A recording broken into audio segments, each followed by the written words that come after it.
Jane Long. Jane Long is known as the Mother of Texas.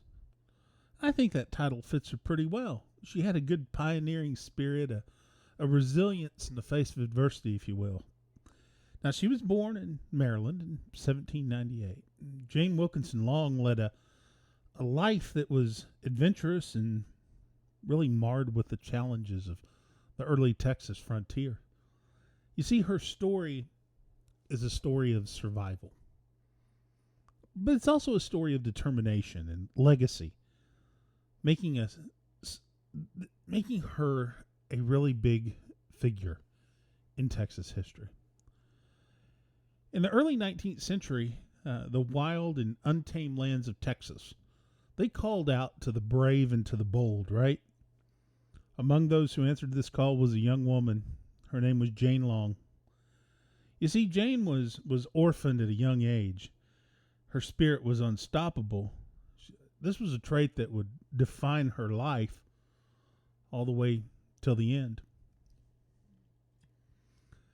In 1815, Jane Long, she married a guy by the name of James Long, a doctor, a soldier who shared his dreams with her. And they had this idea of a new beginning in this Mexican province of Texas.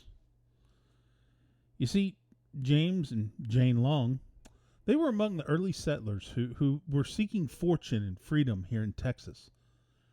Jane's adventures, they really began when her husband led an expedition to capture the town of Nacogdoches from Spanish control, and this was in 1819, and it was part of a wider struggle for Texas independence. Jane, she was her husband's steadfast companion. She refused to be left behind.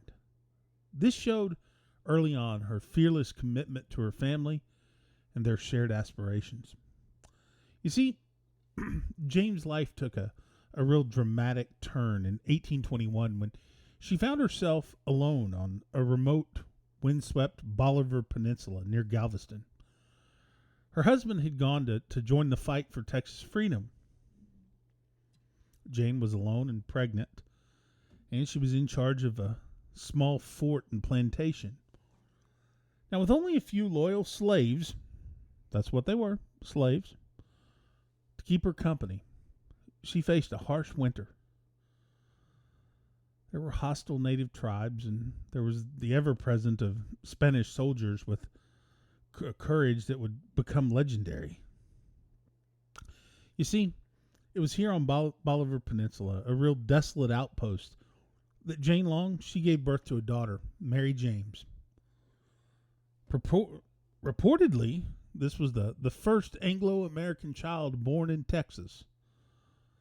This event earned her the name, the Mother of Texas.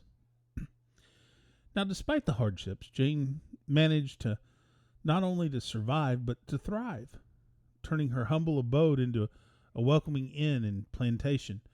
This became an integral part of the growing Texas community.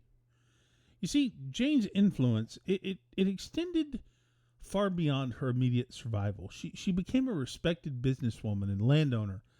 She navigated the complexities of life in a land that was constantly changing. Her hospitality, it was known far and wide. Her home, it became a hub for the movers and shakers in early Texas society. But you see, Jane Long. Jane Long's legacy is not one that's merely about survival. It's a testament to the spirit of those who shaped the Texas frontier. Her story is as vivid of one as anybody who ever lived. It's full of loss, resilience, determination. She reflected the broader narrative of Texas itself, a land of opportunity, but it had its challenges. Through Jane Long's kind of unwavering strength and pioneering spirit, she showed us the real essence of Texas.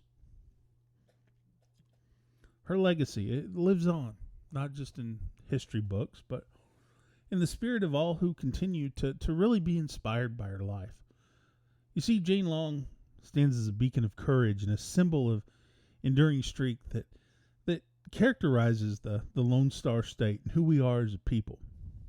In the end, her story, Jane Long's story, it's more than just a tale of individual perseverance. It's a reflection of the pioneering spirit that really defines our state, Texas.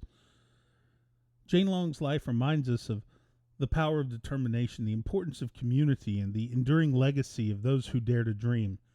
Jane Long, the mother of Texas, she remains a timeless figure, emblematic of the boldness and resilience that continue to shape the destiny of the state and its people.